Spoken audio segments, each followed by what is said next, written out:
Yo, yo. Can you hear me? Hey, Can you hear me? I can. Can you hear Is the the music? connection okay?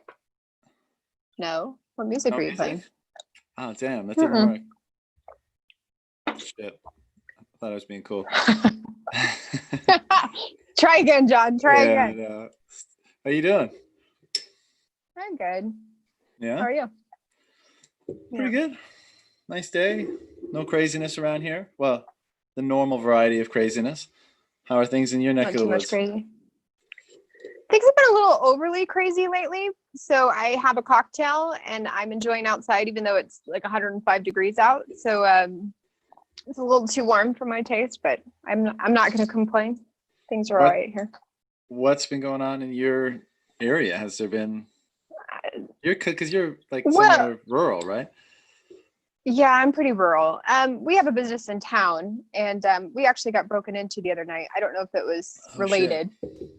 Yeah, but not too bad. The world is insane right now. So I'm just each day I feel like another thing's added on. So I'm just I'm just keep moving at this point. I think that's the anthem for 2020 is just keep moving. It'll work itself out. So nothing too crazy, just little stuff. But Yeah. okay, today I'm at home, so I'm just enjoying it.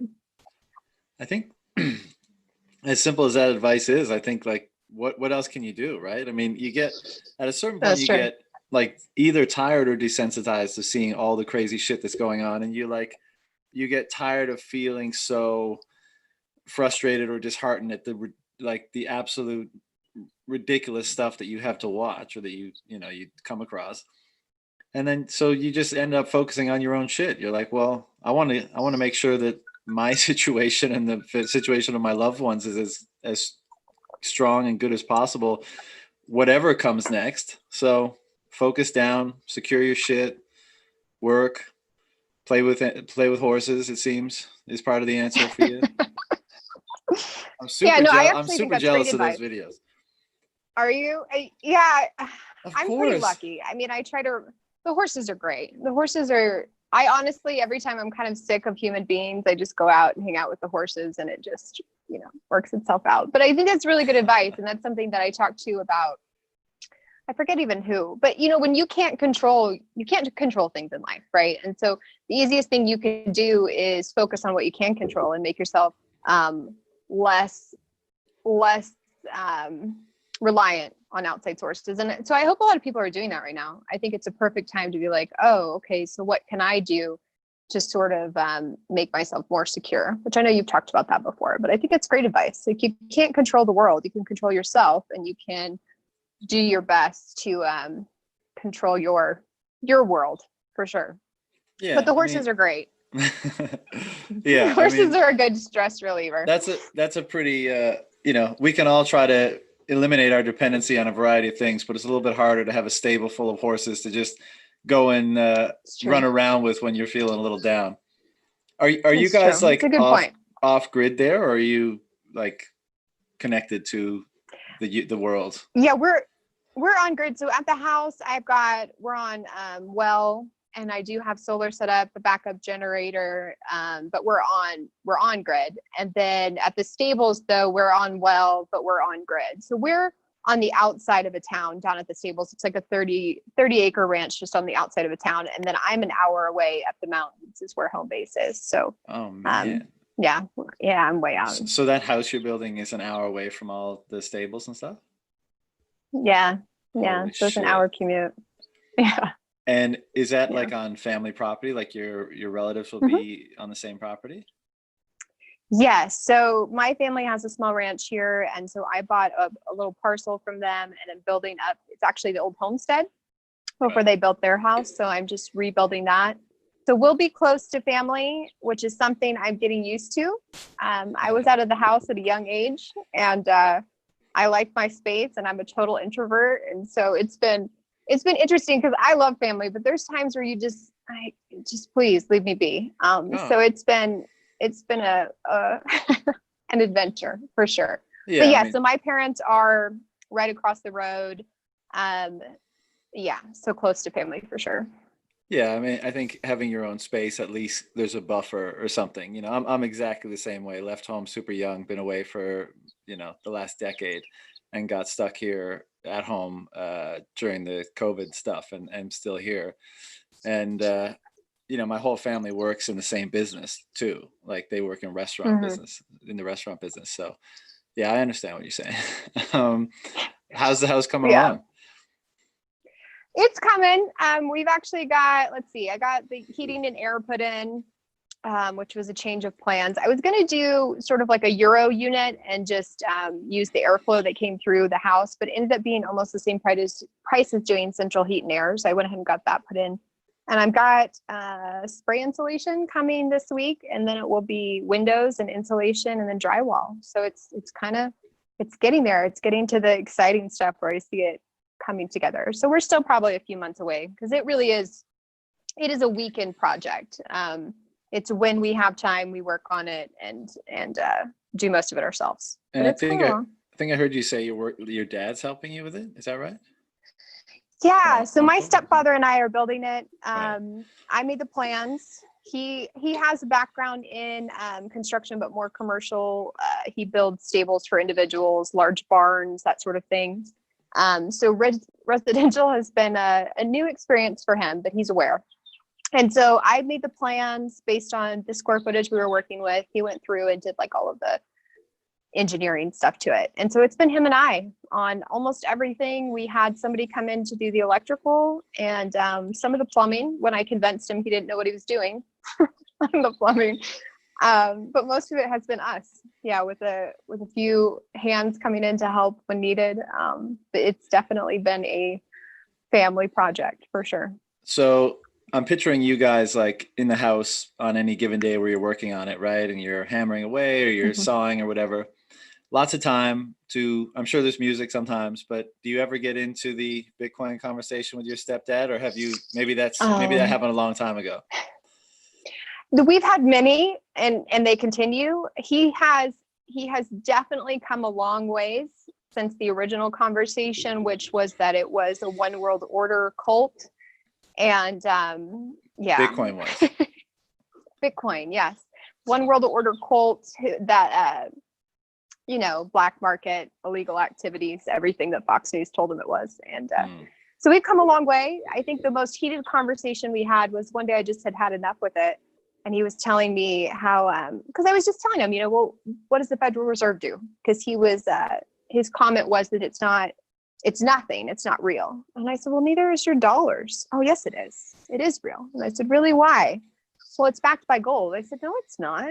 And he argued with me that it was backed by gold. And so then I had to show him that it was not still backed by gold. And so then it was like a moment where he went, oh, shit. Okay, well, what's my next excuse? But actually, when all of this sort of started going down, I do contract work occasionally and I get paid in Bitcoin sometimes. And I was doing some project he was asking me about, and he used to always say, well, are you getting paid in real money or is it Bitcoin? And that was always the conversation, right? And so he had said something about the project, and he said, well, are you getting paid in Bitcoin this time? Because right now it's probably worth quite a bit more, right? Than with everything that's going on. And I was like, holy hell, like we've had a breakthrough. Like, at least he's acknowledging it's not the real money versus Bitcoin. So he's one of those people that he doesn't even use the internet. I mean, Right. he's just, at some point He's we going to be have a to admit that holdout. maybe not everybody is going to be a Bitcoiner until they have to be. And he's one of those, in my opinion. Right. Yeah. Right. And But we does he, talk about politics a lot. And yeah, because like, yeah. has the first part of the question is, has like interacting with Bitcoin changed you? Like I get the feeling, and from our previous conversations, like you've always been kind of independent and live off the land sort of attitude. Has it changed you much? And like, is he kind of curious about any of those changes, or has that not really been something he's noticed? I mean, Bitcoin hasn't really changed me. I mean, I have been all about self-reliance and self-sovereignty for a really long time. And so for me, it was just the missing piece. So it's more of a financial freedom for me. So I don't know that it's changed me personality wise. My life hasn't really changed a lot. Those goals were always my goals. So he probably doesn't see a change in me that would make him curious. It's just our conversations have changed a little bit, more towards money, because I was never really. Sorry, go ahead. Yeah. No, I was just going to say, I never was really, the financial aspect was never something I talked about really, because that was just wasn't part of it. Does he know you mix it up with a bunch of weirdos on the internet like multiple times a day? Or? He does. And when I went, because I've gone to conferences, right? And so I take off and I'm by myself, and do you know these people? Like, who are they that you're going with? So you don't know them? I'm like, well, yeah, I know them from online, but you don't know them. And so that's always a good conversation. And I have to remind him, it's just like if I were to go to a work conference. I mean, do you know everybody who you're going to go to a work conference with? Well, no. Okay, well, it's okay. You know, I'm a big girl. I'll be fine. But so he does sort of know about the weirdos online, but he's, love him to death, but he's just one of those people who he just doesn't get it yet. And I don't know that he will until it's forced upon him. My mom gets it. My mom owns some. She gets it. She's there. You mean like your mom / her partner or his partner, right? Yes. Right. So okay. They're married. Yeah. That's cool. And so she gets it. So at least I've got one of them down. Nice. Good for you. I'll take it as a win. By the way, I was super jealous of the revolver shot you posted the other day. That's badass. Oh. Do you have that wrapped around yourself when you're frolicking around with the horses and the goats? I don't, but I feel like if I was going to, like, that's the work gun, right? When you work at a stable, totally. Like, that's what you need in your desk. And at some point, maybe I'll wear it on my hip. But revolver's a choice a lot for people when you're going horseback riding for snakes and that sort of thing. And it just happened to be one that had become my work gun. And currently, how long have you had it? A little. Oh gosh, my mom gave that to me probably 10 years ago, I think. It's one that's been around a while. That's amazing. Yeah. I'm a shotgun girl. I'm a fan of the 20 gauge. But yes, so I just think with right now, everybody needs to be thinking of that, especially as women. I think we all sort of need to get on that wavelength of protect yourself, because most likely nobody else will. Yeah. And what's it been like for you? Because when did you come into Bitcoin Twitter? It was somewhat recently, right? Yeah. Last year sometime? I think last year, maybe last February, maybe somewhere around there. It hasn't been that long. And you like to share your opinions regardless of who likes them or not, right? Which is great. But what's it been like, connecting with such a, connecting with people at scale, I guess is the way to put it. Yeah, I mean, I thought you were going to throw me under the bus there for a minute, John. Never. Yeah, Twitter's fun for me. I think it's random thoughts, my shit takes, and I think people take it too seriously sometimes. But I think Bitcoin Twitter is amazing because I've never actually come across a group of individuals, such a large group of individuals that have so many different things in common, but have these core things that I click with. I think Bitcoiners are great. I think Bitcoin Twitter is great. Hell, I don't agree with a lot of people on a lot of things, but I think it's a pretty fun community. And I know everybody argues that there is no Bitcoin community, and that's fair. But there is a Bitcoin Twitter community, whether we like it or not, there is. But it's fun. I am learning that people can see my tweets, and I'm trying to learn sometimes, maybe just throw that thought in the draft folder and not push send on that one, which has been interesting. I don't know. I'd love to see what's in the draft folder. Why don't you tweet? I do. But why wouldn't you send it? Are you just afraid of like all the nonsense responses you get, or what? I think sometimes it's hard to articulate correctly in Twitter world. And I think sometimes there's things I'd like to say that people take the wrong way. I mean, there's many things. Just my tweet yesterday, people will always take something the wrong way. And if it's something I believe in and want to share, I'm going to share it. I don't really give a shit. But if it's just something where I'm sort of ranting and maybe there's not a reason for it and it's going to be taken the wrong way, sometimes it's just easier not to say it. So I just, got to type it to get it out of my system and then just stick it in its draft folder. Well, that's the pull to stir up a bit of shit, right? That's what shit posting is. It's like, you're going to let this fly and people are going to like, it's not going to be interpreted exactly as you meant it. And it's going to cause, a stir. But, people who get stirred up by that shit are rightfully stirred by it. It's kind of fun to fuck with them. Yeah. Not that I do much No, of it it's myself, true. but. I was gonna say, John, when was the last time you pissed somebody? When did you piss the mob off last? I don't know. I'm pretty honest. I say I'm honest to a fault. I don't ever want to hurt anybody's feelings. I don't really think I'm mean, but I say what I think. And that's just, I expect the same from everybody else. And I know not everybody's going to like me and nobody's going to agree with me, and that's totally fine. But it's just, there's a lot of attention that comes from some of the shit stirring. And I think I try to avoid that at times. I'm not a big fan of a lot of attention. Which might be weird for the internet, but there's sometimes I have thoughts, but I'm not really saying them to stir the pot. Here's a random thought. Yeah. It's like sure. my inner diary there on Twitter. And then I realize other people can see it. And then it's such a weird work thing, out so well. Isn't it? It is kind of weird. Speaking of weird, I'm sure as a attractive female on Twitter, well, you screenshotted one. What was it the guy said to you? You know the one I'm thinking about, right? It was like, I guess a month ago. What did he say? It was probably the worst one I've ever gotten. I think it was like something, ma'am, can I please fuck you softly or something? Right. Like, it was really weird. It was weird. I was like, what?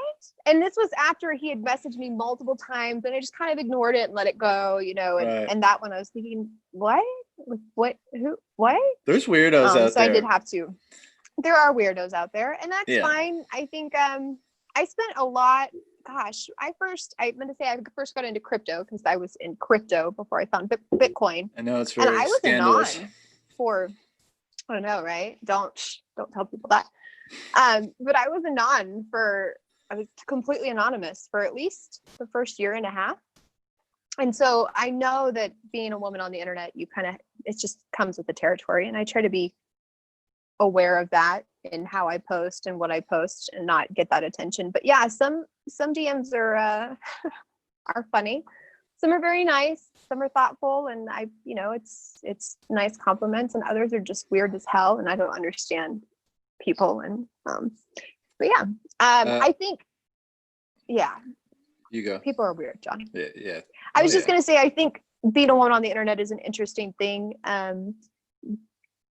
It's a balance, and I try not to bring too much attention to gender most of the times. Like, I know it's so petty, but I hate the idea of women in crypto. I hate it. And maybe that's just a weird thing I shouldn't hate. And I've just started ignoring it, but like, who the hell cares? Who cares if we're women or men or whatnot? Like, we're just here. I'm not a Bitcoin woman. I'm just here learning about Bitcoin, and I'm just in the community. So I don't like to focus on it, but there is a balance. I mean, there are things that I can't say that I joked about to American Hodl about stuff. Like, you can say shit and nobody will even question it. And if I say the same thing, it doesn't go over as smoothly. Or right. If I question someone that happens to be a female, I'm jealous. And it's just like, there's so many different things that go into being a woman on the internet that is interesting. But at the end of the day, like, I don't care.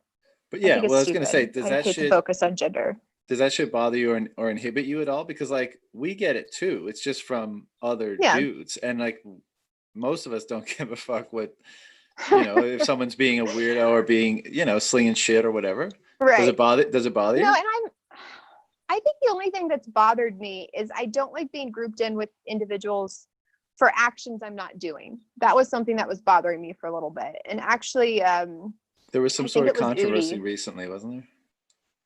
There was controversy all the time. But this was just about women. What were you going to say? Which controversy are you talking about? There's a bit of a lag and I keep interrupting you, but no, I was talking about the, I can't remember what the context was. I think someone posted screenshot of you in a Telegram group saying something about Hive. That's pretty much the extent of my knowledge Yeah. of it. And you already told me like what your Yeah. background was, so I knew that it was being misrepresented. But why don't you clear the air? Yeah. Well, that thing is a little bit interesting because I have been very open about my journey to Bitcoin and have kind of made that my story, if you will. I've been open about how I got here and what I believe in, and how I'm not really a fan of alts as money, but I don't really have a problem with them. Steam was where I started. Hive asked me for help. I helped for a little bit. Yeah, the Telegram snapshot was taken completely out of context. That I was, scamming and shilling, which was a little unfortunate because I had just actually done a podcast with Brady and we talked about altcoins and like how I felt about them. So this came out maybe 2 days later and I was thinking, well, this isn't news. Like I've been really open about all of this. So how is this being used against me now? Like I've been open about this. But, taken out of context, I'm shilling. I'm using my Bitcoin audience to shill things. And I thought, where am I shilling things? Like, where have I done this? Where is it? And that's unfortunate. I mean, it is what it is. I am who I am. I haven't slipped any notes to anyone selling any bags. I've not shilled anything on Twitter. I helped a community break from Tron when they were kind of in a hostage situation, and I don't feel bad for that at all. I did what I thought I should do. Let me ask you this. Not really anything to do with what you just said, but I'm just curious, like, just because of your involvement in that community, like, if you could share some insight with me, like, I understand what your position is. What do those people think, like a Steam token, if that's even what it's called? Is that what it's called? Yeah, Steam token. Well, Steam right? was, Steam, yeah. But now it's gone. This doesn't exist anymore. Well, it's broke. So now there's a fork. So Hive is kind of like the new Steam. Right. And Steam has been taken over by Tron. But like, do these people So have it's weird. your sort of stance where like there's one money and then there's these other like token networks that could be like trading baseball cards or some shit? Or do they think what's the insight there? I think there's a mix. There's a lot of people. I mean, so most people, if from my experience, they found Bitcoin through Steam, now Hive, the same way I did. That was the only way that they actually touched it, was they found this blogging thing, and that seemed much more easier for them to do, and it kind of moved them into Bitcoin. Some of them like alts and trade and do all sorts of different things. Some of them see Bitcoin as the money, and this is sort of more of a game token, which is kind of how I explain them. I don't know. I think that many probably don't have the exact same as me. I just really am not a fan of the DPoS governance at all. And that has been actually a sore subject when I was on Steam for a while. I'm very blunt no matter where I am. And that's actually where I got the Mean Justine name, was for talking about those weaknesses. So I don't know. I think it's just like in the rest of the community, it's a mix. You've got people who definitely don't think it's comparable to Bitcoin. They just think of it as totally different. So Bitcoin's this money and it's a hard money and this is what it does, but you can't use it for social aspects. So these are some different things that we can kind of play with and experiment with to figure this out. And, do you need a blockchain and a token to do that? Not really, but maybe they see the need, see the benefit somehow. So I would say that probably not the exact same look on it as I have. But there are not many in that community, at least, that somehow think that it's a better than Bitcoin, which is my trigger. Right. That's my trigger when it comes to alts, I guess. I realize that. Of course. Yeah. So what's like, I know this is kind of a deep question, but I think we all, especially in light of the last couple of months, ask ourselves this question. It's like, what's kind of your plan or aspiration in light of all this? Like, you're building your new house, obviously. Mm-hmm. Is it just to have that as a home base and continue to work with the animals and just stack your sats and try not to be sucked up into the craziness of the world? Or what are Justine's ambitions, I guess, is what I'm asking. I think I've always had the goal of just living off the land, enjoying life, not working yourself to death, working for yourself, those sorts of things. So that's the goal. I was pretty close to that a few years ago. So in the last few years, I've just been trying to get back to that. Yeah, house, garden, animals, try to be as self-sufficient as possible, still help run the family business, travel, see the world. I mean, that's kind of the goal. I have a pretty simple goal or dream in life, and most of it is being as self-reliant as humanly possible. So, and this just sort of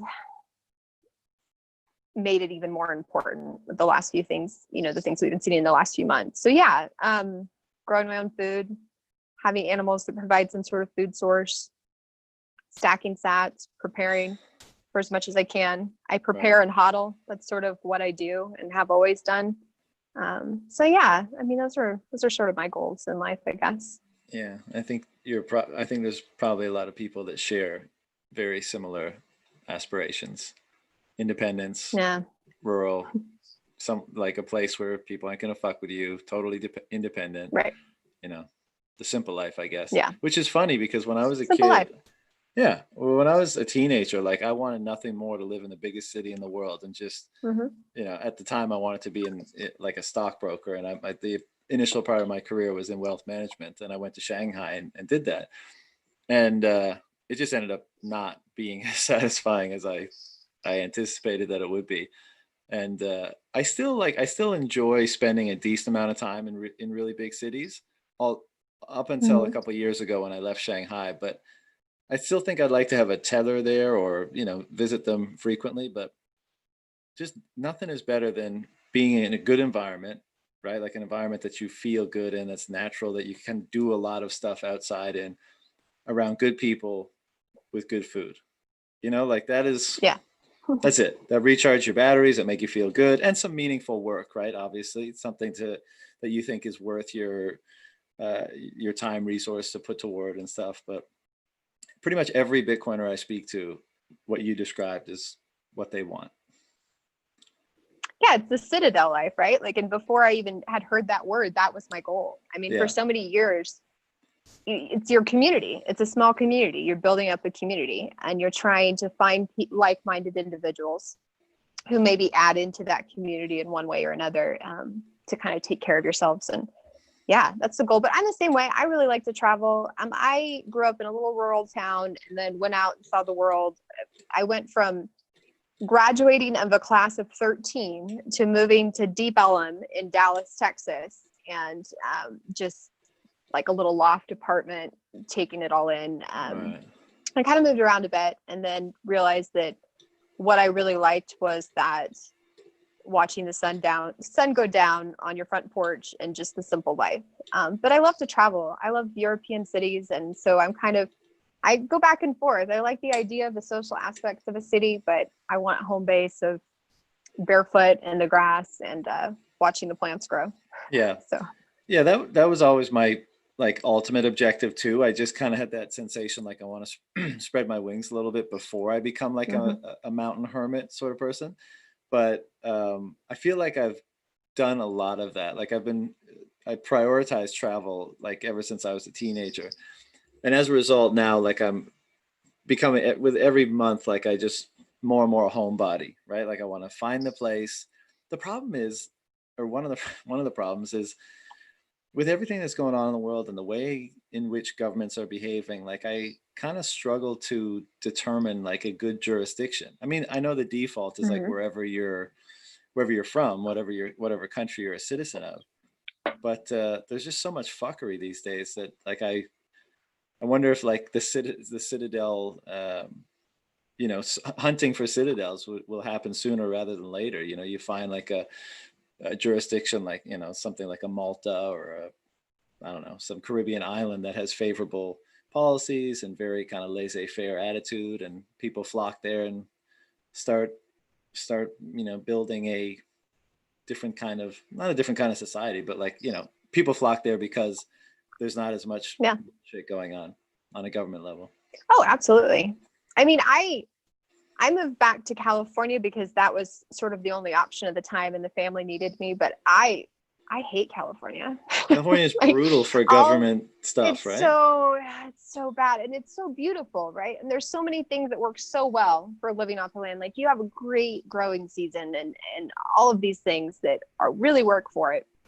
But government just sucks here. It sucks. So I actually struggle with that. Is it goes against everything that I sort of believe in to even be building a house here, if that makes sense. So part of me is always like, like, how long will I be calling this home before I try to find something further out somewhere with better laws that kind of fits my goals a little bit more? But yeah, I think even the idea of searching overseas, I know it's a joke about the Bitcoin Citadel, but if somebody actually starts looking, I'm interested. Right. Like, let's figure out where we could all transplant to and start building shit together. Especially in a couple of years, I think it could very quickly become a thing, you know? Yeah. Do you have friends where you are? Like, are you in a town where there's other people? And... I've got flies. Do I have, do you like, see no, I mean, like, human friends. The animal friends are great. Funny, John. The animal friends are great. Yeah, I mean, I am really close to the town I grew up in. So there are, cool. Yes, I have normie friends. That's what I was getting at. Yeah. I have normie friends. They kind of teeter the line of conservative meets some libertarian values. Not really into Bitcoin though. They don't quite understand that. They're still not quite there. But at least have a lot of the same beliefs as me. So yes, I do have a few normie friends. And you've obviously broached the subject and had the conversation. Oh yeah. And I mean, a lot of them are kind of Ron Paul supporters, or were at the time. So they're there, you know, they're right on the edge. They just I don't think they understand the tech enough. So I feel like they are where I was when my first touch of Bitcoin, where it kind of made sense, but you know, how is it real money, and how is it secure, and what backs it up, and all of those sorts of questions. So that's where they are. And we talk about it, you know, when we have the time. But what was the Eureka moment for you? Like, I'm always interested in, because it seems like it's so far away from being understood, and then it just clicks, and then you're like, oh, holy shit, and you get it. Right. But what was your Eureka moment? So for me, all of the philosophical things made sense. I, you know, didn't like the Federal Reserve. I didn't like the centralized government. I didn't like any of it. And I came across Bitcoin and it made sense to me. For me, it was more the technical stuff that didn't make sense. Right. And I didn't understand it. Yeah. So it wasn't really, I didn't have that aha moment where it all clicked, because it immediately clicked to me. It was just, how do I understand it enough to feel confident to jump into it? And that's how I found myself in alts instead, was because Bitcoin was way over my head and they had an easier on-ramp. And so then I started learning all of these keywords that made no sense to me before. What a wallet was, how to do these things, how throwing my keys in and transferring something across the internet didn't end horribly.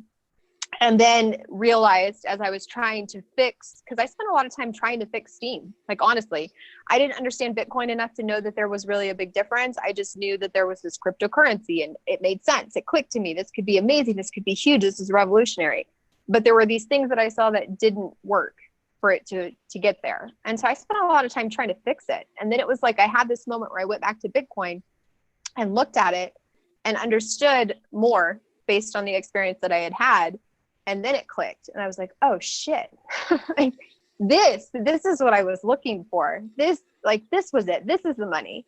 Right. And then I slowly just started transferring over to that, into that department. So I think for a lot of people, it's how many people who, if you're not comfortable in something or confident or understand it, are you just going to throw money at it?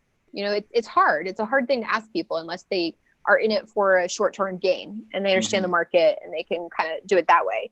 I think for an individual that's a normie, that's a lot to ask of someone. So that's why I really like some of the Fold app and ways that you can earn Bitcoin.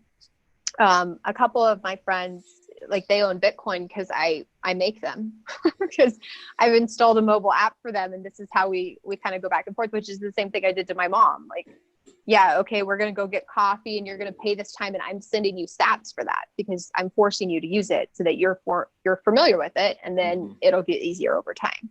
So for me, it was a lot of the technical, and that you really had to kind of take a jump of faith. And if you weren't confident in that, that was hard to do. So my kind of, what I would love to see is something become easier so people like myself don't fall into the alt category because they don't understand it. If people want to buy alts, whatever, like as long as they know what they're doing, but not with this because they didn't understand Bitcoin enough or it was too complicated for them. Like that's what I would like to see. That's sort of where my passion is, I guess. How do you like what thing would change to become easier for that to happen? I think a lot of it's just the user interfaces, which I know seems like such a cop out, but a lot of them are really intimidating. I think what, right like now wallets, we have so many wallets are intimidating. If you've never used an exchange before, they're intimidating, you know, it's all sort of just an intimidating process. Really though? Like I've Cash joked App? about, You get an yeah, account on Cash App, you buy no, some Cash App. sats. Cash App is much better. That's what I'm saying is I think we've come a long way since when I was there.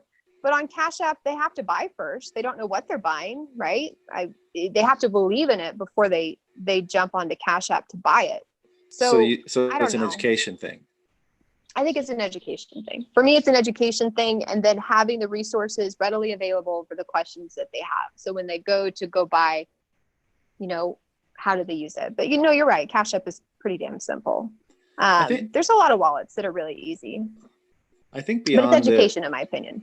yeah. And I think education is great, but it still is like relies on people being curious and even having some kind of underlying interest in, you know, independence or libertarianism or whatever like road they take to get there.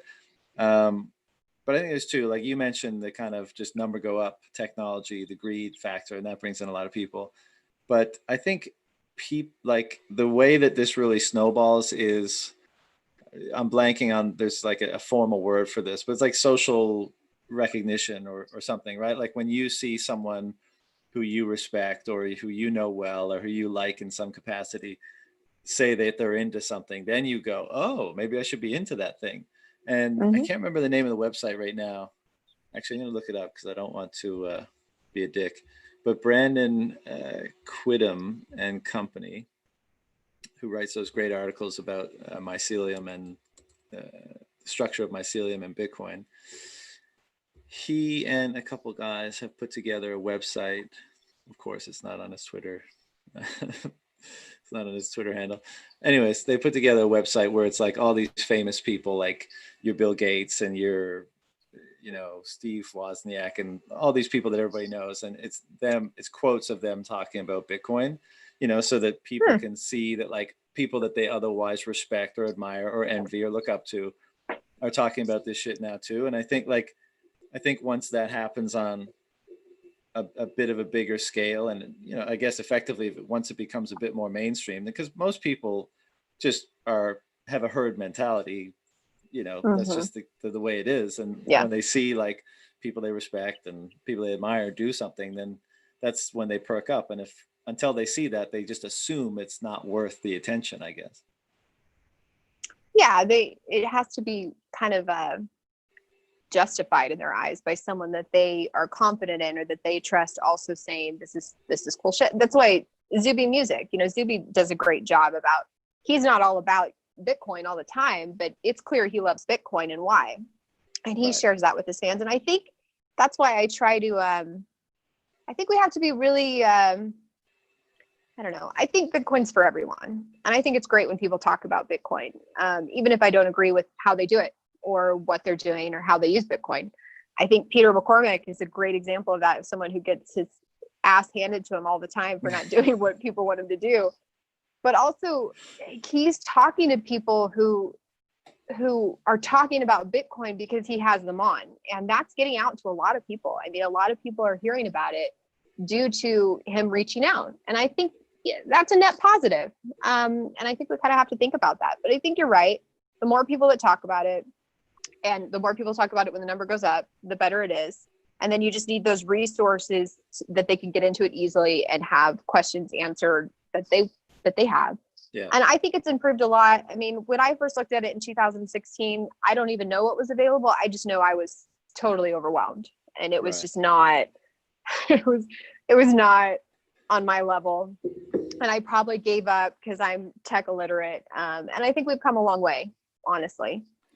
Yeah. And as like, I'm guilty of being so into it that when I have these conversations with these people, like I want to push my understanding or I want to like go further down a certain aspect of the rabbit hole. Right. And to someone who's just at the very top, like I'm sure I sound like a lunatic, or I'm sure I sound at least very hyperbolic, right? Which is why I'm not trying to, Peter does excellent work and he works extremely hard, obviously, but like you need a kind of everyman person in this too, right? It's for people at this point in the journey, for people in that point of the journey. And like, look, like all these podcasts and stuff, I think it's great because everyone has different perspectives and everyone listening, the audience responds to different ways of communication Right. and stuff like that. But like, we talk to a lot of same people. It's kind of like a bit of a big circle jerk, Yeah. A lot of the same stuff is going on. And I think part of the reason for that is because I don't care about educating people. Like that's not why I'm doing this. I'm doing this because I like to have these conversations. I think there's amazing people in the space that I like to connect with. But if you're an outsider looking for that, I can see why, some of this stuff sometimes may seem a little intimidating. Yeah. It's just, there's things that I listen to now that I love. But that I listened to when I first got into it, because someone had said this was a really good resource, and I tried to listen to it, and the whole thing was so over my head. I have no idea what the hell you're talking about. Right. So it's just, there's different levels of the rabbit hole, and there's steps to understanding. I think you have to grab people in the way that they first understand it, and sometimes that's through number go up, or sometimes that's through a individual freedom aspect. Like there's different things that people are going to click with. Then they get a little taste and then they kind of fall down the rabbit hole in their own time. I'm still falling. And so I feel like I've graduated to different information or different education now. But when I first started, it was as simple as, can I buy a fraction of a Bitcoin? I didn't know that. All I see is the Bitcoin price and I go, holy hell, that's a lot. And, what do I do with these keys, and how do I even buy Bitcoin, and what backs it up? And how does it make it any different than these other chains that say that they're faster? Like, how is it different? So there's a lot of really simple questions that I had in the beginning. And that's why I made that stupid, 5 dumb questions video, because those were legit things that I did not know when I first came into it. And I think a lot of times people are afraid to ask questions like that because it seems so trivial. Like, what do you mean you can't buy a fraction of a Bitcoin? Of course you can. Man, it's crazy how often that I get asked that. I mean, because it seems so rudimentary to us, and even, I don't know, it seems super basic, but it's probably the question that I get the most. Like, can I buy a fraction of a Bitcoin? That, and again, kind of strangely, what happens if I want to sell it and nobody will buy it? And so that's where a lot of people are at, I guess. It's simple stuff. And I think that when you have all of these other coins too, it gets confusing because somebody new coming in, they came in for Bitcoin, right? And then they look at an exchange and they go, oh, well, is this such and such? Is that the same thing, just a cheaper version? Well, so Bitcoin's not sexy on the surface, right? Like it looks boring and old, and all these other coins are like so cool and high tech. And until you really start to fall down the rabbit hole, then it's sexy as fuck. But before that, it's just like, oh, this is like, Well, it's sexy in its simplicity. And it needs that simplicity to be the strong, hard money that it is. And, work slow and do it right. Don't work fast and fuck shit up. Like that's just, it's not what you want with a one hard money. Like you want it to work, and you want it to work well, and then build on top of that.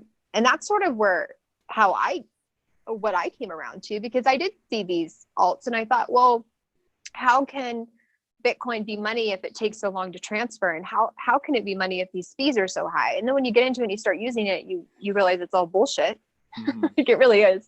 It's just what's been used for some marketing of some other bullshit. But yeah, I think that then you need that concrete foundation. You need that strong foundation to build on top of, because the goal is a new money, a new currency. It's not some fad that you're going to run games on. It's building a better a better money, and you need a strong foundation for that. And yeah, it's not sexy on the surface, but it really is quite sexy in its simplicity, in my opinion. Yeah, well, I think when people begin to realize like what's more important, another method of paying for coffee really fast on your phone, or upending the existing monetary paradigm and ushering in a new upgrade, like a new era in money that Right. happens like once every 5,000 years or something ridiculous like that, then it becomes a lot, you see it a lot differently. But it's, Yeah.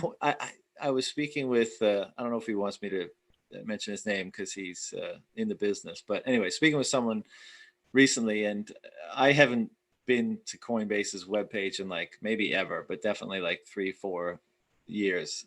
And they actually on the front page of Coinbase, they have like it's it's advertised that they'll pay you to learn about, like, name your altcoin, like Omise or whatever the fucking existing ones are, which is just shocking to me. Like someone, because Coinbase is obviously a behemoth, right? A lot of people know it and Mhm. people get referred there, and they wind up on the front page, like ready to get into some Bitcoin. And the first thing they get incentivized to do is learn about some other coin instead of just like a big fat buy Bitcoin button. It's, Right. it's ridiculous. There's a lot of marketing issues that I have, because I remember Googling Bitcoin, right? Okay, I'm curious what this is. I keep hearing about it a lot. I'm going to Google it. And what comes up? You get bitcoin.com, right? Right. And then you've got bitcoin.org. And that right there, for someone who knows nothing about it, is kind of confusing. That's why.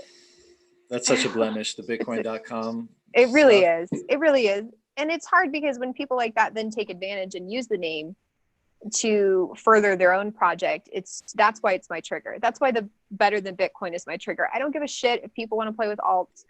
I don't care if they want to go experiment. It really doesn't trigger me. Maybe in a few years it will. I've had a lot of OGs tell me that. You just wait. It'll trigger you soon too. But my issue is the manipulative marketing and confusing noobs. Yeah. Because when you go on there and you're interested in Bitcoin, and then you see all of these flashy marketing about, why it's faster than Bitcoin and why it's more secure than Bitcoin, and you question it and you don't have anything to back it up with. You don't know any different. So then you've got, this nice little well put together video you're going to watch to get paid for it. And now you own that altcoin, right?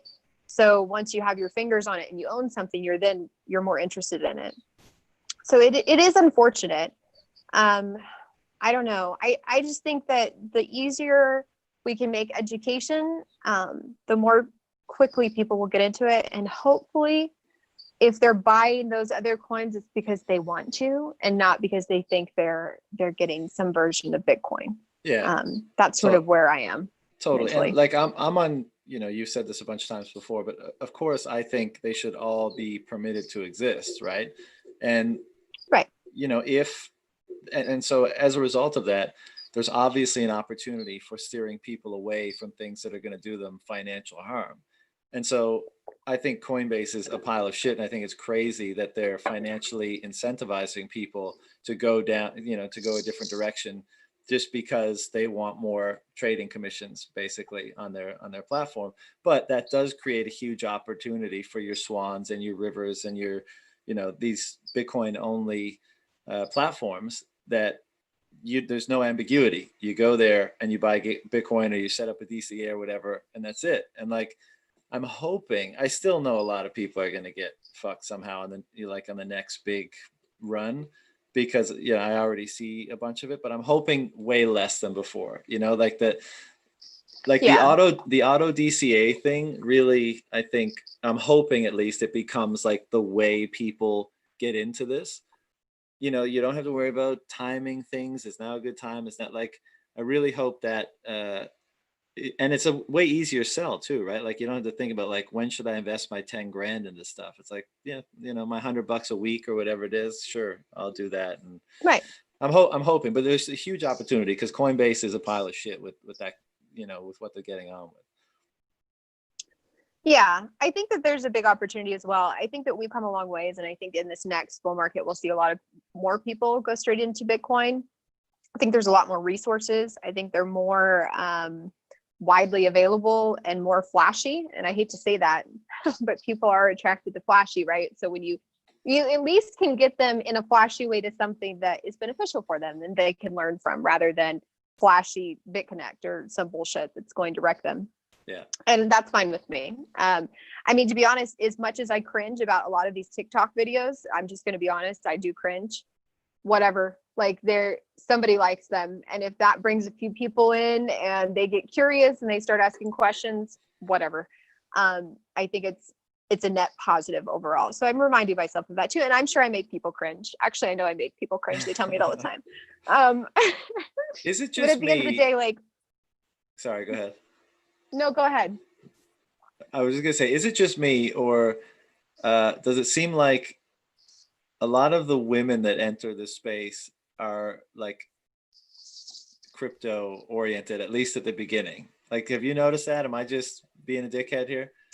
Yeah, no, I think it's very true. And I think that's because onboarding is easier. I mean, as an example, for me, let's be real here. When I looked at Bitcoin, I could have gotten into Bitcoin by buying it, right? I could have gone to an exchange, figured out how to do that, taken the leap of faith, and then held it and did what?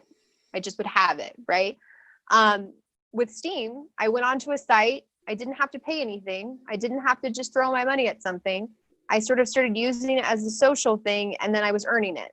And then I held it, and then I was more interested in cryptocurrency. So unfortunately, just that aspect alone, I think, attracts more women, because I'm going to generalize here. I think we're less risk takers. And so rather than throwing our money at something without being confident in it, we want to learn about it.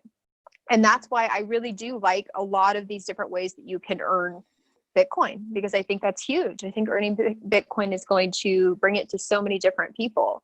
Having these sorts of things that you can get involved with a little bit before you throw your money at it is always going to help more people get involved. But I think a lot of women get into crypto, and then I'm going to be honest again, because that's who I am. And then they get offers. There are offers, John. I've turned down more offers than I can count. That being a woman in this space to shill something. Yeah. And there's way more offers to do shit coins than there are Bitcoin. I've never been offered to shill Bitcoin, but I have turned down many offers to shill plenty of shit coins. Yeah. So there is a market there. And I think, and it's just part of it. I think that, so some women are going to, maybe they have pure intentions, but there's opportunity there, and it's where they find themselves, and maybe they work into a Bitcoin only sphere at some point, but maybe they're just not there yet. I don't know. Mm-hmm. I think a lot of it is the onboarding though. What's your current, like, what are you chewing on intellectually in the Bitcoin rabbit hole right now? What gets you excited? I'm all about nodes currently. I'm trying to learn about nodes. Yes, send nodes. Udi stole my joke and then put it on Twitter, which I told him that was a very Justin Sun thing of him to do. But yes, trying to run a full node, understand how to run a full node, break it down for the other individuals in this space that I think are interested but are intimidated and don't want to say that they're intimidated, so they just don't talk about full nodes, even though I know they're not running them. That, and then I'm also super interested in Blockstream's P2EP or the CoinJoin and that sort of thing. I think privacy is really important. So that's something I've been really interested in and just trying to absorb. I am in learning mode. I know a lot about self-reliance and that world, but I am not tech savvy. And so the tech side of Bitcoin is really interesting to me and something that I am trying to learn in all ways. So those are the two things I think I'm kind of interested in. Cold card, I'm working on learning how to store properly, and multi-sig and all of these wonderful things that scare the shit out of me that I'm trying to take on for, yes. Yeah, it's a lot to take on, that's it's a lot. That's the thing. Like, I think the sales pitch to normies just to get some is becoming way easier. Like it's especially in light of the events this year. It's not that you clear a few hurdles and it's not that hard of a pitch, but like everything you do after that, like you mentioned, setting up a node or using multisig or securing things, like that takes a decent chunk of time to get, your head around and to get a handle on. And I wonder Right. if most people, it's unlikely most people are going to do that, right? And maybe, I was going to say maybe it's not important, but I do think running your own node and securing things properly is, because I if think we it's just, important. yeah, if we just delegate, if this whole thing just winds up delegating these things or outsourcing these to third parties, then we've improved things a bit, but we're back in a very precarious situation again. And I like the full benefits of this phenomenon or technology is doing it right. And if like the more people we have doing it, like that's what gets me jazzed up, is like a world where we have people that are that level sovereign, financially, and then that allows for many different other forms of sovereignty. But it's like so many, like nobody over the age of 50 is going to fuck around with a node, or very few people, It's right? hard. Well, I think because they're getting easier, and I think it just Well, depends. I think we're going to that's what has have to happen. different. Yeah. It has to get easier, and it is. I think it's getting much easier, and I think you're going to have just different levels of Bitcoiners, and that's why I understand. I think it's Mr. Hodl that says this all the time: is you're not a Bitcoiner unless you're doing A, B, or C. You're just using it, or not even using it. I forget what he says, but you're like letting somebody else use it for you, and that's true. It is true that. But I think there's layers, and there's different. It's like pulling back the onion layers, right? Like, yes, I want to use Bitcoin, and maybe I'll just do that through a mobile wallet and, not having my own custody or not verifying my own transactions. And then maybe I'll get more curious and I'll dive in a little bit deeper. And I think we should encourage that. I don't think there's anything wrong with that. I think people should know that if they're relying on a third party, here's your cost and benefit, that there's some people that may never get there. And as long as they're okay with relying on a third party, I don't have a problem with that. But I think that the importance of it should be known and should be taught, and resources should be available so that we don't have, because I'm going to say, I think probably there's I would be very comfortable to say that 98% of Bitcoin Twitter do not run their own node. I'm just going to say it, because then I think that they're just quiet about it. They don't say anything because they don't want to be, they don't want to be, well, they saw what happened to Peter, a while back, and they're like, oh shit. Well, and it's just hard because somebody will ask and say, well, how do I run a node? And the response is very technical. And I remember reading a response once and laughed, because I was like, that person has no fucking clue what you just said to them. And they're going to go, okay. And then they're never going to touch it again. So I think it's going to get easier over time. I think, yeah, it's just going to have to get easier, which it will. Yeah, it totally will. As much as people, it's going to get easier. People don't like plug and play nodes, but hey, they're making it way easier for people to run it. And then maybe the next step is they build their own or use their own computer and run core. Like, that's fine. In my opinion, it should just be the importance is known. Yeah, and this is always how it works, right? It's big and clunky and complex at the beginning, and then it gets smoother and more consumer friendly as things go along. But and I agree with what you're saying, but at the same time, I noticed in my own journey, like, because I was never a technically savvy person either, right? And I always just assumed it was beyond my comprehension or beyond my patience or whatever stumbling block I was running into with this shit. But if you actually if it's important enough for you to sit down and be like, okay, let me just see what's going on here. And then if you actually kind of patiently do it, and you tell yourself not to get frustrated, not to be intimidated by like all these numbers and all that kind of stuff or whatever it is, then it's like it's not that complicated. Like a multi-sig sort of thing. It's like if you use Caravan, which Unchained came out with.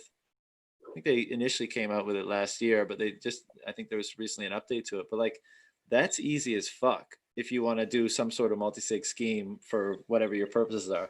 And running a node, like building your own off a Raspberry Pi. And like, this is coming from a dude, like when Raspberry, a number of years ago, when my friend told me he had a Raspberry Pi in his house to like hook up his big projector for all the gaming and everything else, I was just like, whatever, man, like just make it work. I don't give a fuck.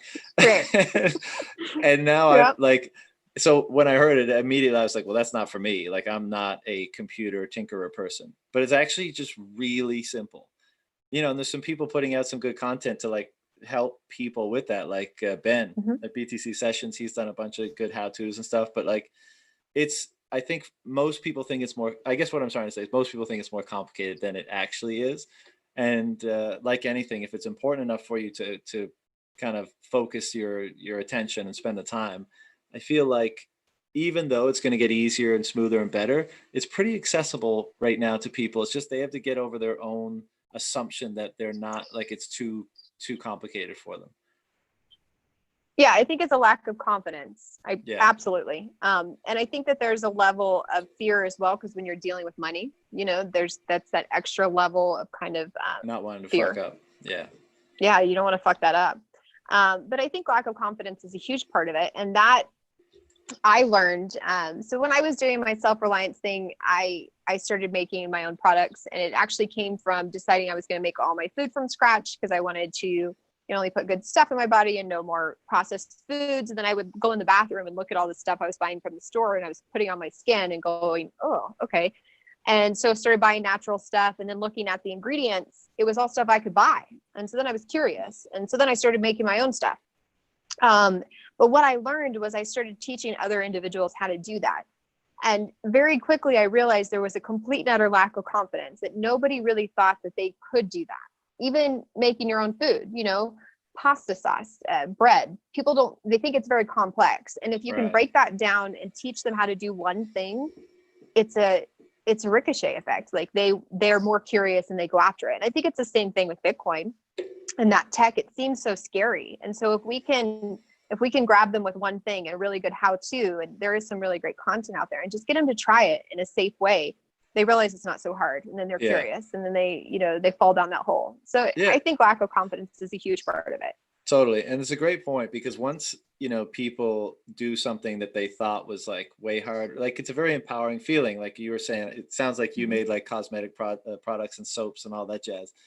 And like, it's that feeling of not relying on the store shelf and being independent and actually being able to make something for yourself that you actually use to facilitate something that you want to do in your life. It's pretty empowering. Like, Yeah. sometimes I don't cook very much because I have a very basic diet.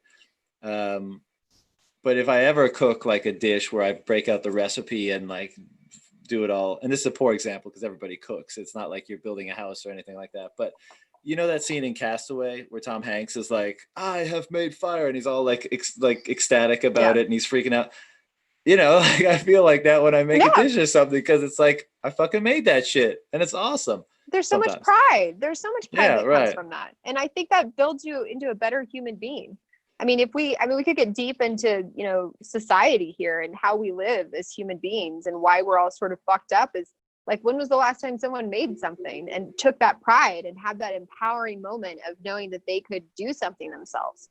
I just think that that's huge, and that's something that we're missing. But I do think it's the same thing in Bitcoin. And that's why I'm trying to overcome my own fears of fucking shit up and just diving in and doing it, and just trying to overcome that.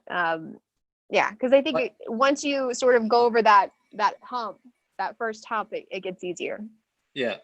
And, going deep on society, I think you're right. And I think whether it's inspired by Bitcoin or by some other means, or, like in your case where it was picked up, somewhere prior to that, I think there seems to be like a growing yearning for a greater, like a direct relationship to the things the tools that you use, the things that provide you with sustenance, even the people that you love or like, or the work that you derive meaning from. Like, people want to get rid of the middleman.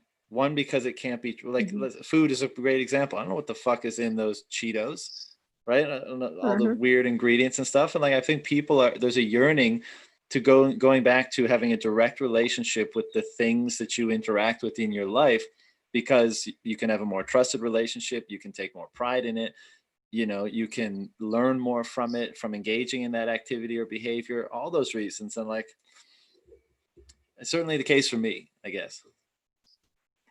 I agree. I think the don't trust verify it's such a meaningful thing on so many different levels. And that's why after this whole controversy that I'm a shitcoin shiller, apparently, was somebody said that I wasn't a Bitcoiner. And I was like, okay, well, I mean, I'm not really trying to pretend to be anything, but like, I really, really connect with some of these Bitcoin philosophies, you know, and like, don't trust, verify is like, I'm there, right? And remove the middleman and those sorts of things. So I think there's so many different things in Bitcoin that go out through many different life aspects that, and I think that's why a lot of people who maybe found Bitcoin and that took them into more of a self-reliant lifestyle is why, because once you remove the middleman out of your finances, why wouldn't you want to remove it from everything else? And I think it's beautiful. I think that's why I connect with Bitcoiners so much, is because it's like, fuck yeah. Like, let's go build a community and grow our own stuff and be our own banks. And it's great. I love it. I love every bit of it. Go somewhere and be like Neo, Spartan, Jedi, yeah, independent, awesome yeah, people. Yeah. I'm with you. I like it. Did you, back to that incident, did you get like, I didn't follow what happened, but were you disowned, as it were, by certain people, or was it just a kind of flash in the pan? Someone I was threw shit unfollowed at by you? a lot of people. Oh, I was really? unfollowed by a whole lot of people, and I was muted and blocked and shit talked and whatever. I mean, it is what it is. I think the one thing that I said to somebody, and I forget who it was, I was like, you know, for a community that its motto is don't trust, verify, you guys sure as fuck didn't verify any of that.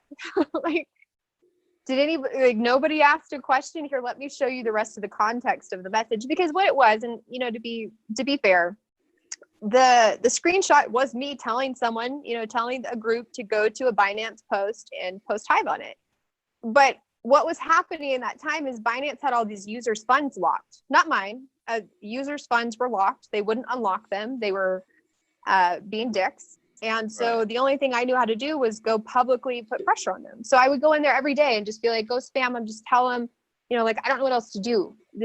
Just go tell them. And so I shared the rest of the screenshot, which was me saying there was somebody like, they're not listening to us. I just need my funds unlocked. I don't know what to do. And my response was like, I don't know what else to do. Just keep spamming them. Just keep putting pressure on them. And so, yeah, not once did I ever tell anybody to buy anything. Not once did I shill anything on Twitter. But yeah, so that was unfortunate. I think that was the one thing that sort of was a bummer about it. Like, I know not everybody's going to like you and whatever, but people who I really respected in the space were like, oh yeah, no, she's a total scammer. And I was like, wait a minute. Like, what did I scam? Like, what have I done? And I've been really open about all of this. So what? So that was unfortunate. And it did bother me for a couple days. And I probably didn't respond in the best way. And then I realized I'm way too old for that shit. And a lot of it was like a back grudge. And it was sad that people kind of went from it and didn't verify anything, but whatever. And so I decided it didn't matter. So I would say that no, I'm not sure if I was canceled or disowned. I realized I didn't care. So it's just, I was going to just keep doing what I'm doing. And I did actually cancel a couple of podcasts. People had asked me to come on. And I told them I didn't want to bring any negativity to their brand. So I did do that, which was kind of a weird. Isn't that their choice, Justine? Podcast anyways. It is. What did you tell me when I told you that? Yeah, I don't know. You said something about backlash, I think. I did. I told you don't want me on there. You're going to get backlash. And you said, Right. I don't give a fuck, which is why I like you so much. Yeah, I don't know. I'm just being me. I'm just trying to share my journey. So I don't know. It was a weird situation. I'm going to ask. I'm pretty open. Yeah. And that's what I want to ask you about. And then I'll let you go. But like for me, I was a lurker for ages on Twitter, right? Like just seeing what other people are saying, following shit that I was interested in. And it's funny because like if I were in front of you, like if we're at a party or social event, like I'm not the crazy guy, but I'm gonna make an art, like I want to get into the deep conversations about stuff, right? And but I always, you know, expressing myself on social media was just never something I was interested in. And obviously, you know, having been in Bitcoin Twitter for a little while now, like it's becoming more natural, like just to express something. You have an opinion, you have a thought, you've thought about something for a little bit, you think maybe it's a little bit unique, or it stirs the pot, or it adds to a conversation, you put it out there. Were you like, I think something similar is happening with you. Like, you share your thoughts a bunch, you don't care what happens as a result. But were you always willing to, share your opinion like that? Or were you more of an introvert and this is kind of a new thing? I was very much an introvert. I've talked to you a little bit about like the your first things. Like, I had my life sort of turned upside down, and I decided I was going to take the opportunity to really kind of evaluate myself and push myself out of my own limits and boundaries. And part of that was sharing experiences and writing and, blogging, and just trying to be really open with my thoughts and use my experiences because maybe they'd help others and that sort of thing. And then that fell into sort of educating others. And I think that my experience getting into Bitcoin is relatable. I do.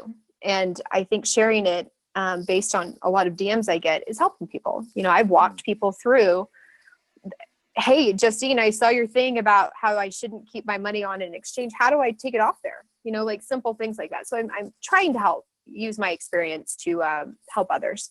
But a lot of it is I'm just trying to express myself.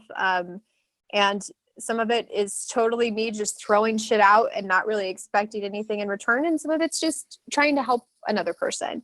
I would say that it is new for me in the last few years, but when I was on Twitter, yes, that was sort of, I just was throwing out my opinions. And they're just my opinions. Like, I don't think I'm right. I don't think I'm important. I don't think that I'm anyone should listen to. This is my opinion. If you don't agree, let's discuss it. If you want to tell me to fuck off and block me, cool. Like, I'm just sharing what I think. That was my resistance at the beginning, is like, I thought it was egotistical. Like, who the fuck cares what I think? Like, why would I broadcast that to everybody?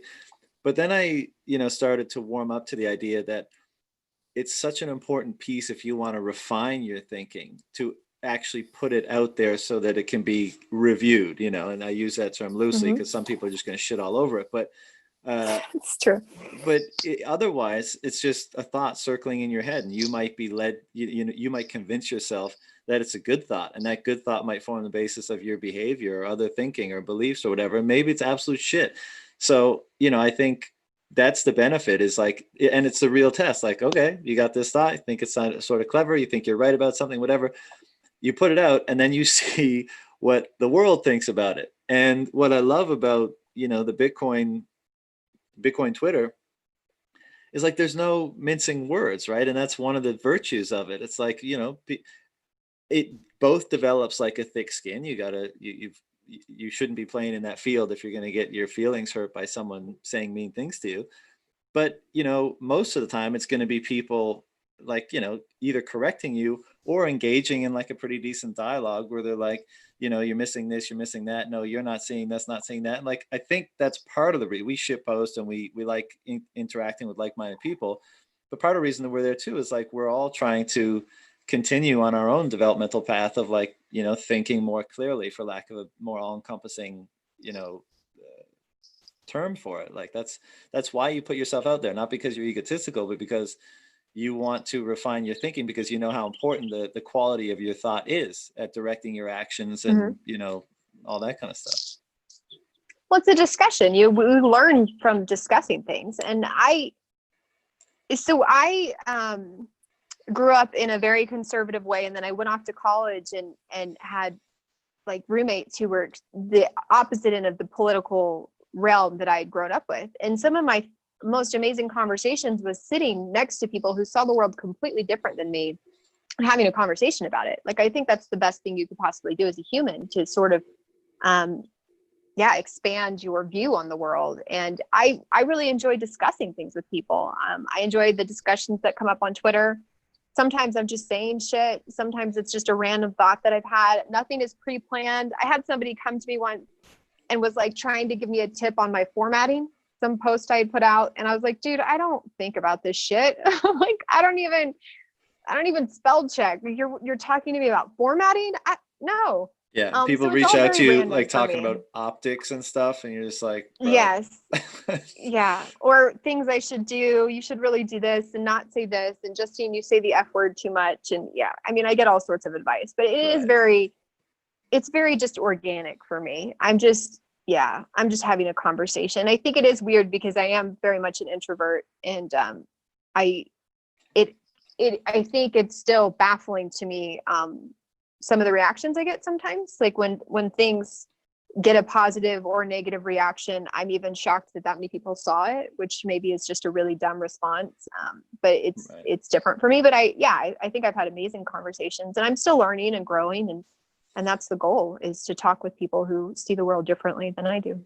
Well, exactly. That, that last point is, I think Hoddle had a tweet about it today, but we've all felt it. It's like the other one is just pure compulsion. It's like, I'm not getting the level or quality or type of discourse that I'm looking for in my normal meat space life, right? You have to deal with all manner of other subject matter and conversations and stuff. And I love all the people that are in my physical life, but the real juicy conversations or discussions or debates, like those are held in the public forum. And that, I think that's why there's a compulsion to be involved as well, because you just really want to connect with these people, like that's, and the people that harp on the community word, I'm just like, fuck you. Like, what? It doesn't mean we all have to act the same all the time and we're all on one team. It means we all independently came to like a lot of similar conclusions and perspectives, and independently we're deciding to like interact. And if we end up making the same choices, it doesn't, like, those were independent choices. The fact that we kind of coalesce as a group with a lot of similarities is not a bad thing. It doesn't make us beholden to act in a similar way in the future, Right. And I think that I think there are individuals or accounts that are, you're going to have followers. And unfortunately, sometimes there are people who I don't know that are here for a conversation. They're here because they believe whatever someone told them with all their heart, and they will attack anything that goes or questions that at all. And that's life. But I think the majority of people here are just really excited to find a group of individuals that they can have these discussions with, like you're saying. And even if we have disagreements on many different things, like how early was Bitcoin Twitter talking about, COVID and what was coming, or, this economic issue, like you can learn a lot from listening to individuals who see the world in that way. And I think that's huge. Yeah. And then I think we have all these little subgroups. Like there's people that I've met who I consider friends. And I was joking to someone the other night of like, I have a Citadel dream team that I would love. Like, yes, let's go buy houses somewhere. Let's go have our own little village. And then there's people where I'm like, like I'll totally help you out if you need it, but I don't know that I want to live right next to you. Yeah. Yeah. So it is, I think you're going to have that everywhere. I don't know. I think it's a pretty great group of people. And I think it's because they question things, and question everything has sort of been my motto since a young age. And I think it's pretty amazing that you have this group of individuals that are constantly questioning things, and not just to question it, but question it and then discuss a better way. And, and look at all these different ways of doing things in these different aspects and discuss them. I don't know. I'm a huge fan of that. Yeah, me too. And I think another aspect is, this prior to finding an entity like Bitcoin Twitter, right? If you were interested in these topics and subtopics that, people in the Bitcoin space talk about, like it was probably quite isolating for a lot of people, right? If you were the only one who was thinking about like these issues and you never really had anyone to talk to about it, it's like, well, then it's just you all the time. And, to varying degrees for everybody. But when you finally find a group of people that are like, they're smelling what you're stepping in, they're really into the same stuff and they're having those conversations, it's like, I guess it lifts a type of loneliness, not like a macro loneliness, but all of this stuff that you want to express and engage in, and it's just there was no outlet for it anywhere in your life, and it pops up. Like, of course you can be excited about engaging in with those people. Oh yeah, it's almost like that intellectual loneliness. I mean, and I feel that. I mean, there's days that I go out with my normie friends, and I'm almost it's going to sound weird, but I'm almost disappointed in the conversations, right? Like it's just not intellectually stimulating sometimes. And it's okay to have fun. But there's conversations where they'll talk about, maybe current events or something, and my brain hurts just with the way that they see the world. And it's like, do I really want to take this on right now? Like, do I want to, yeah, it's a little rough. And that's why I think I love Bitcoin conferences so much, because I'm like, yes, let's go and have a beer and talk about shit that I really enjoy talking about. There's something to it. It's cool. And if there's, if this, and you're going to be so aligned on a lot of stuff, but if there is disagreement, it's going to be like a good disagreement. Like both people are going to throw down hard, and they're going to like really come to the table, like prepared, not just like I heard it on the news. Like they're really going to have some meat behind it. Oh yeah, no, they know their shit. There's been so many conversations I just overheard at conferences, or just sat at a table with someone while they discuss something, and you just suck it up like a sponge. It's just, I don't know. I'm a big fan. I love talking to people. I love having discussions with people, and there's just something about Bitcoiners, man. They see the world through a lens that I appreciate, I guess. Yeah. Well, this is like possibly an arrogant statement, but if we're right about this whole Bitcoin thing, right?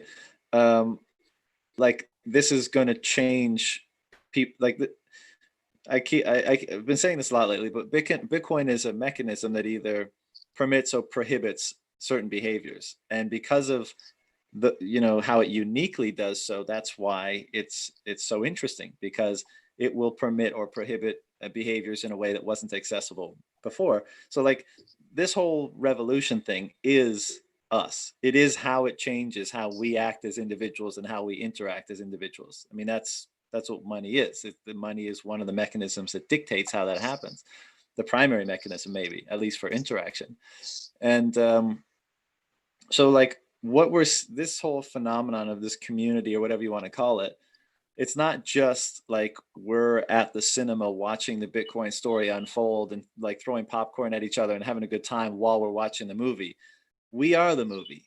Like we are the people that are going to be, well, I guess that are at the forefront in some ways, some more than others, all that kind of stuff, but of this massive revolutionary change that's occurring. And I know it seems weird for most of us, because we just think like we're normal people that think this is interesting and we believe in it. But that's like, to us, we're special. To it, we're just more people that it's sucking in and changing and morphing, like, and molding into humans that act more in line with the behaviors that it permits. Do you know what I'm saying? Like we are the butterfly effect. Yeah. I don't know, butterfly effect. Well, the idea of we're being affected in this little circle and we're taking it outwards. So maybe ripple effect would be the better thing. But yeah, right. The idea that we are, I say we loosely, but the idea that there's CEOs and core devs on Bitcoin Twitter having conversations about the future of Bitcoin, I think is pretty huge. But yeah, the idea that Bitcoin doesn't care at the end of the day, but the people involved with this little quote unquote community are sort of powering it. Is that what you mean? That it's sort of I guess what I'm trying to say is, like, if the future is going to be awesome because of Bitcoin, it's going to be awesome because we become awesome. Like there's no other way, right? The people being better, upgraded, more, like all the things that we see Bitcoin bringing to the world, it's going to bring it to the world through us. So how we change, how it affects how we act and interact is the thing we're imagining. So when we're on Twitter mixing it up, talking about all this stuff and the changes that we're noticing, like that's actually the phenomenon, not so much the digital protocol that we're all so excited about. Like that's just the how, maybe that's just the cause. We are the effect. And if we imagine this upgraded world in the future where it's more peaceful, it's more prosperous, it's more innovative, it's more modern, it's more direct, all the things that we always talk about, it's because this thing has allowed us to become that, to create that world and to be those people that live in that kind of a world. Do you know what I'm saying? Yeah, it's building a better society, and it's a tool that's empowering communities or a society to be better and building something more empowering. No, I get that. I think that it's always that challenge, because at the end of the day, Bitcoin doesn't need us, right? But it also sort of does need adoption for it to be successful. So it needs us a little bit. But yeah, I mean, I think that it's building a better society at the end of the day. I really do think that. And I think there's a lot of people who have come into Bitcoin and they've changed their lives for a more empowering, self-sufficient way. And I think that's huge. And that's what I meant by the ripple effect, is that affects their family, that affects their friends, that affects their community. They're building stronger communities just by being a better self. Yeah, because if it doesn't change us, what does it change? It changes nothing. If it doesn't change our behavior, then nothing changes. So the fact that it influences us and it changes our behavior is the thing. And so that's why, like, it's so I enjoy thinking about how us as individuals choose to change, and maybe in some subconscious ways change as a result of interacting with this thing, because that's the thing that's happening. Like, if you imagine a world in 40 years time where things are dramatically different, it's because we've all either intentionally changed or been changed by this thing to facilitate that kind of a world. Yeah, no, you're right. That makes sense. That does make sense. Well, I'm always struggling with, like, the Bitcoin doesn't give a shit. Like, it doesn't care. But Bitcoin needs people, right? Bitcoin is nothing without people. That's what I mean. It's like, it's true. And it is building better people. I mean, I really truly believe that. And while, I was just thinking about it, I said earlier that it hadn't really changed me, but I don't know that I would have known what Tor was, or was downloading, Bitcoin Core, or figuring out how I'm supposed to, verify these transactions and all those things, and taking on stuff that scared me on a technical level if it wasn't for it. So I think it changes everybody. And I think it empowers us in one way or another. So I agree with that. I do. I think that, I don't know.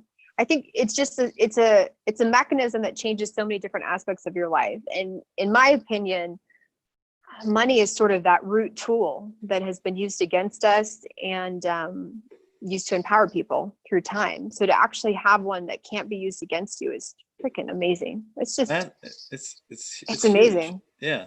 It's huge. So I think it changes everything. One of the things around the halving that I was interested in is, like, like you just said, I think the money that we use, to go back to the previous kind of statement, determines the behaviors that are permitted or prohibited. What kind of behaviors and interactions does it allow for, right? So, for example, what does the trust model allow for in terms of behavior? Like, what does the trust model of money allow for? It's different for gold, it's different for fiat, it's different for seashells, it's different for Bitcoin. And, so the money has massive impacts on each of us as individuals.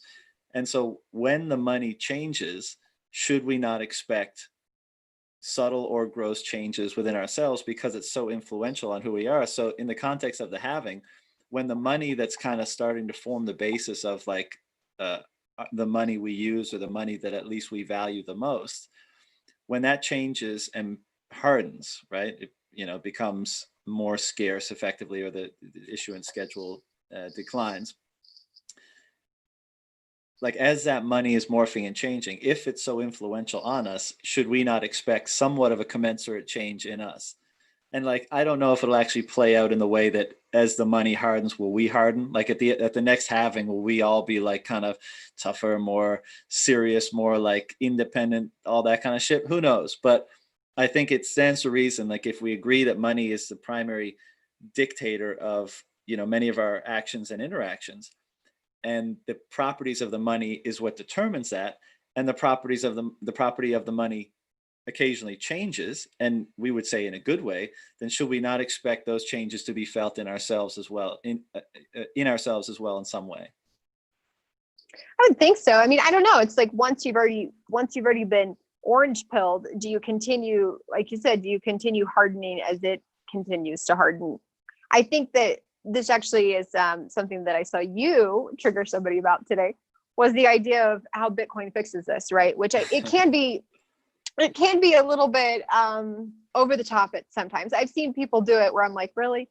But I think it's so important right now because while yes, Bitcoin, somebody owning Bitcoin may not stop them from being, attacked by a cop, but it changes, it would empower these people so much. Like, of course this has a play here. Of course, having a better financial system would change society to a positive. So when I look at the things that are happening right now, all I can think of is how would these people respond differently to an event if they were empowered, if they did have self-ownership, if they did have financial freedom, if they had something to look forward to, if they weren't just freaking held down by the state in everything that they do.